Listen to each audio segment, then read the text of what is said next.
Round here, them guns get the last word. Welcome back to the channel, everyone. Today I seen a video titled The Second Golden Age of Fighting Games. And what was really interesting about that is how Tekken was not included in that conversation.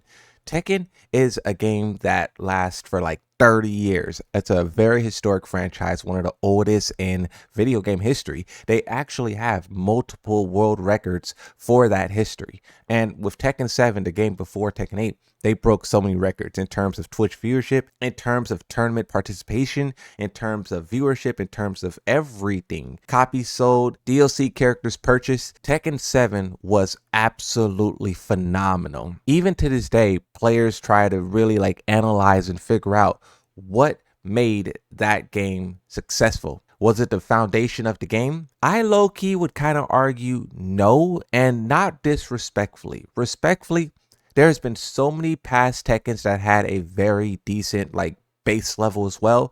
Tekken 6, some people would argue Tag 2, Tekken Tag Tournament 1, but only Tekken 7 has reached 12 million copies sold. And I think that is an effort from not only the developers in delivering a good product, but then also the way that the players gathered around and celebrated that thing. Tekken 7 had some of the best word of mouth that one game could have. Now, of course, things got a little dark towards the end. The developers started making weird decisions. All of that stuff carried into Tekken 8. And with Tekken 8, things got real wild, real fast. But the thing that you got to realize with Tekken 8 is that game had infinite potential. 1 million copies in the first day. That's from pre-orders, and that's just from people believing in the game. In the first month, 2 million copies sold. That is wild for a fighting game. To put that into perspective, at that point in time, Tekken 8 was selling faster than Street Fighter and Mortal Kombat. Both of those games have been Tekken's biggest competitors for a very long time. Of course, you could talk about Virtua Fighter. That was the real rivalry lives. But when you talk about the big three in fighting games, Tekken, Street Fighter, Mortal Kombat. And finally, Tekken was selling way faster. You saw in the early days of Tekken, the developers celebrate this, they promote this, they champion that. Tekken 8 is not only selling faster than the other games, but it's selling faster than Tekken 7. Infinite potential. Infinite potential. With this growth, with this expansion, you just have a lot more moving parts, and not all of those parts are working together. You start to see DLC characters that don't make any sense. You start to see marketing decisions that just completely boggle the mind. The Tekken World Tour had rules that was so confusing and so nonsensical to where people mocked it all across Twitter. How is it a Tekken World Tour when half of the world can't participate? That sentiment even reached the developers, and when they finally made the change to incorporate more parts of the world, they even was referencing the joke. All of that stuff really isn't that big in its own vacuum, but the thing with Tekken 8 is that they just had so many mistakes one after another, and it was just one domino falling. The first one, it doesn't look that bad, but then when you have 200 dominoes, you realize all of them fail. Right now, there's a lot of players who are waiting for the reveal of what we believe to be Season 3. Now, the developers haven't straight up said that, but obviously, Tekken World Tour, they announced a new season, they announced this, right? Season 3 seems like it's going to be likely. And there is so many different ideas of what this update should be. Some people have wild ideas. Some people, their ideas is more tamed, more grounded. But I've interviewed so many people, from content creators to random players to some pros I even talked to. And no matter whether or not they like the game or dislike the game, the same talking points over and over again from everyone. And the reason why is not because the players are being repetitive or the players are being it's because everyone knows what needs to happen. Everyone has spent a lot of time playing this game, and they understand how it could be made better. The thing that people are really highlighting is, yeah, you can, say the game sucks and, the game needs to get better. But the real thing is the potential. This is supposed to be the second golden age. The first golden age was all the way back in arcades when arcades kind of started to shift and shape what gaming is supposed to be.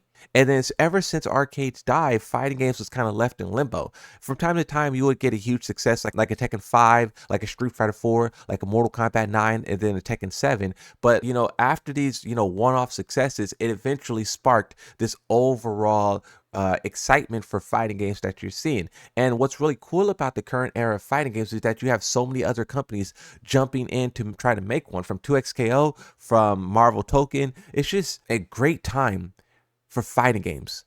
But we see a lot of these games get in trouble for live service. Fighting games, they're trying to figure out how to bring back older outfits, bring back new outfits, and they're doing that through battle passes and skins. Now, even though Tekken players get upset about Tekken, when you look at Street Fighter and Mortal Kombat, their prices is way higher. At times, triple, double, quadruple even the price of Tekken. So Tekken isn't doing everything wrong. Like, sometimes they are doing better than their competitors, but the biggest thing that's key is gameplay. Hearing the conversation of the second golden age of fighting game take place, and then people like completely exclude Tekken from that, also Mortal Kombat from that, it's kind of sad because Tekken 7 is one of the games that kind of ushered in this era, and then Tekken 8 is the game that can't really benefit from it. This is why I really want to see the developers lock in and create something magical with Season 3. Over the past couple of weeks, I've kind of been trying to like rebuild faith because I've seen that these guys have been doing some decent work in Season 2. Even though they haven't put out a big balance patch, they have put together some really cool DLC. Of course, not everyone will like all three of them, but those three DLC characters have been received way better than any of the past DLC from Tekken 7 over the last like 5 years, and that says a lot. And if you take into consideration how big of a disaster those characters could have been, how much identity they could have lost, how much gameplay they could have ruined, it could have been a nightmare. So I think that in and of itself is a W. Now, if those developers can do the same thing with the actual balance of the game, some people are getting into the nitty gritty and talking about what each character needs. Me personally, I look at it more surface level. There's a lot of things you could do at a surface level, universal changes to the whole game that would make it so much better. Addressing heat, addressing combo damage, addressing combo travel.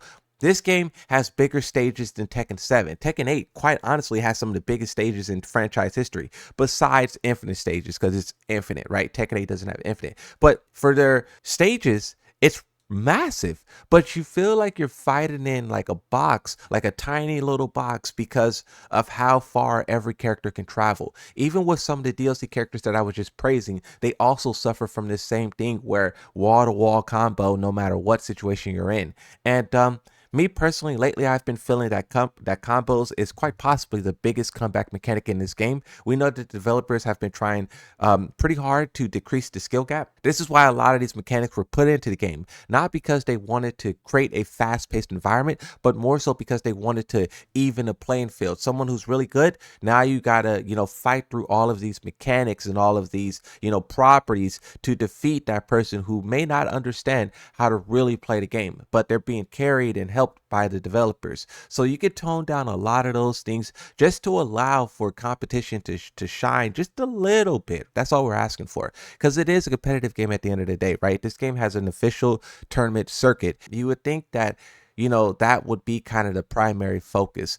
Tekken 7 showed us, and I would even argue Tekken 5 and Tekken 3, that you don't need to completely destroy the competitive integrity of your game to bring in a casual audience. When you look at some of the past games, right? Because Tekken players kind of make this argument that Tekken isn't for casuals, and I would completely disagree with that. Not only is Tekken for casuals, but it's always been for casuals. Tekken 5 went about that by, bringing in, game modes, bringing in customization, going that way, right? Giving the casual something to have fun with. In Tekken 5 and in like Tekken 3 and whatnot, they didn't try to cater to the casuals by, putting forced mechanics that, limits the player's actions. And that's why Tekken 8 is a different type of like for the casuals than the other games are. And I think if Tekken 8 can limit all of that, and then also enhance the other elements, because even the most diehard players as well are also asking for more story, more game modes, team battle, characters, stages. It's not just like only casuals want this, competitive players want that. There is a lot of overlap between the two, and it's like the developers can cater to those guys, to all of us, in a certain type of way. That way they can rejoin the conversation of like top 3 fighting game, and it can also participate in the second golden age of fighting games, because I think that Tekken is a big player in terms of fighting games, but also in terms of 3D fighting games, but they have went so far down the wrong path, and they need to now bring it back. And with this season update that's coming, I think it's a big opportunity for them to do so, and I'm looking forward to it. I really hope that the developers lock in, they stop with all the foolishness, and they just try to deliver the best Tekken possible. Not Tekken for casuals, not Tekken for competition, but Tekken that's for fun. Bring back the fun, bring back the life, bring back the energy. Let's enter in and fully embrace the second golden age of fighting games that we know can be dominated by Tekken 8. Thank you for watching, like and subscribe, and bye-bye.